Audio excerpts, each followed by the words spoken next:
Security, who will share with you a lot of information herself. Before I do pass the mic to her, there are several things that I want to announce as well as some things to share. First, what I have observed in this community over the past 24 hours is what I call quintessential Texas. When Texans face a challenge, we come together. We unite. And that's exactly what's happened over the past 24 to 48 hours in this community. Nothing more than extraordinary devastation. And the worst thing that could have happened in this community fell upon it. They could have fallen apart. They could have fought against each other. But instead, they understand the importance of unity. That's what Texans do. That's what we will continue to do.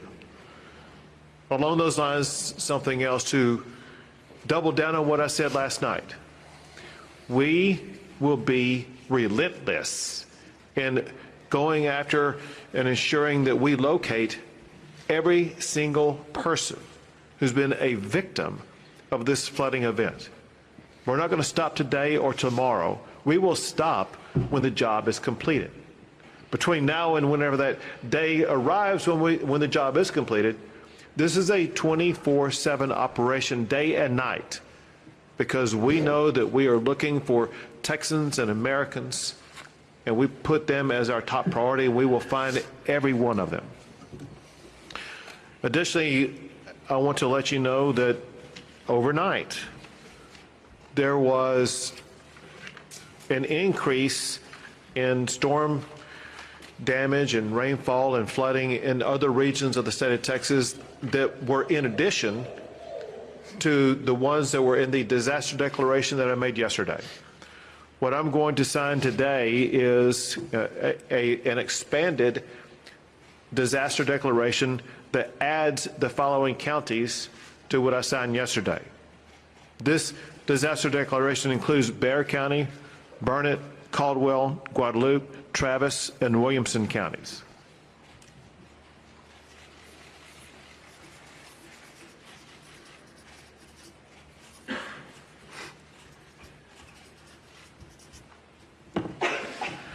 We will continue to add counties as needed as conditions either worsen or improve in counties across the state of Texas.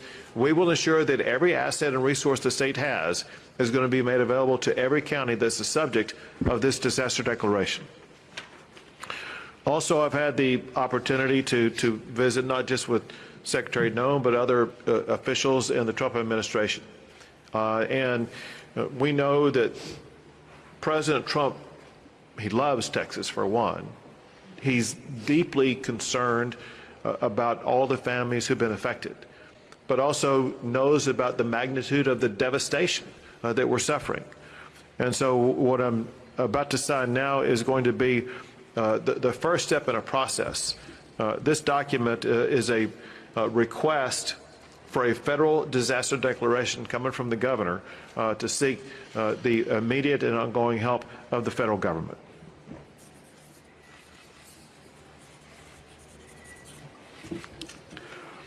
I want to express my gratitude in advance to President Trump for his entire administration for their devotion to the state of Texas. He always tells me about his love for the people of the state of Texas, his deep concern for them, and I know that he's feeling that now as much as he ever has.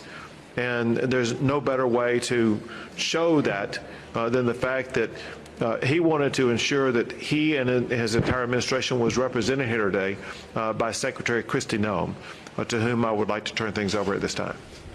Well, thank you. Thank you, everyone, for being here today. And I want to thank Governor Abbott for his leadership, and know that President Trump is absolutely heartbroken by what has happened here in Texas, and the loss of life is absolutely devastating to him and Melania. This morning I talked with him several times, and he wanted to make sure that all of you know how much he loves Texas, how much he's grieving for your families that have lost someone and the beautiful children that we're still looking for and hoping to return to their families, and that he is absolutely committed to using all the resources of the federal government to help unify families, rescue all those that were still missing, and return those who maybe we will recover back to their families as soon as possible, and that we will be here walking alongside each other and helping throughout this entire crisis. And know that I'm extremely grateful as well for the leadership of Noem, who's a fantastic emergency operations manager and has been well known throughout this country for leading through such a time as this. And this tragic situation is something that is unprecedented. We recognize that at the federal level. We also recognize that when something like this happens to a community, happens to a state, that the best responders are those locally, because it's your family members, it's your community members that are being impacted, and you can respond quickly. And the role of the state is to run and manage that emergency, but the federal government needs to be here for the support and extra resources on the ground as well. And that is what we are doing and what President Trump has dedicated to continue to do. I've visited with the president already about this federal disaster declaration that the governor was going to sign here this morning, and he has indicated that he will honor that and that he will accept that. So that response and that relief will be coming. And we also have had assets here on the ground since the beginning of this crisis started, since this weather event did start. And even before it came, we were alerted. We did have Coast Guard assets here that were helping to rescue people. We're thankful for the airframe that showed up and those coasties that were here walking alongside our DPS, and the emergency responders that were here, the Texas assets that were deployed already, and that coordination was seamless, and I appreciate them for putting that request in right away. We also had our BORTAC team from Customs and Border Protection out here helping with rescues. They are a specialized, trained force to come in these types of situations and bring their skill set to bear. That is a resource that's incredibly important to the Department of Homeland Security, but also in these types of situations when we need emergency management response. We also did have a CBP advisory interdiction specialist here that was helping with some coordination of air assets that has been present. And then we are looking at the other entities that are under the department, what can be utilized. And of course, FEMA is standing at an enhanced level right now, which means that they are plugged in to the State Operations Center. We are engaged, and then as this response goes forward, that their role will continue to be filled as it always is in these situations, and will be timely and responsive as to what the governor requests and what is needed here on the ground. I do know that the state of Texas is amazing in how it responds to disasters. Not every state is like that. Many states do not do what the people of Texas do. And you are an example to the nation of getting through these difficult times, but also know that you're not alone, that you have the entire country's hearts and are with you and are walking alongside you. And at the department, we will continue to bring more resources. We just, at the request of a previous conversation less than an hour ago, in visiting with him and with the governor, requested more fixed-wing aircraft from Coast Guard to come and help us, making sure that we're going out and locating individuals as fast as possible that we know are still missing, and that we also will send more airframe as far as helicopters that have the ability to come in, and some will be equipped, and the fixed wings with thermals so they can continue to work all night long. Some of the assets that other agencies may offer don't have that kind of equipment, but the Coast Guard does have it, and so that will be deployed so that the search and rescue efforts don't stop even when it does get dark at night.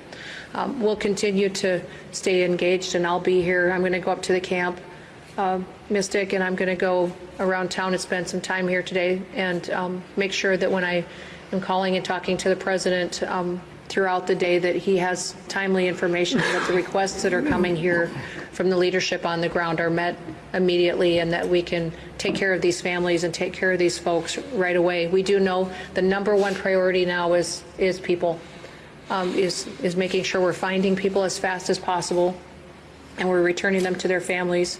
And then also, throughout the process, we'll get into what damage was done to public infrastructure, what may have been done to, I know we have 1,800 people that are still without power. What I understand is people still have water, but we do have damage to bridges and to roads. Thankfully, dams held. But all of that is an assessment that we'll continue to work with you on to make sure that you recover as quickly as possible. So, again, thank you all for being strong and being an example for people. Someone told me a long time ago, over 30 years ago, that to never get angry on behalf of yourself, get angry on behalf of the other people, to always go out and get up every day and go work for other people and help them. And so I know many of you that are out there responding and helping your neighbors had losses too. You're hurting because you're grieving somebody that may have been lost. We were created to serve people. God created us to serve each other. And now is a wonderful time to go find somebody you can help, somebody that you can take care of and get them through this process.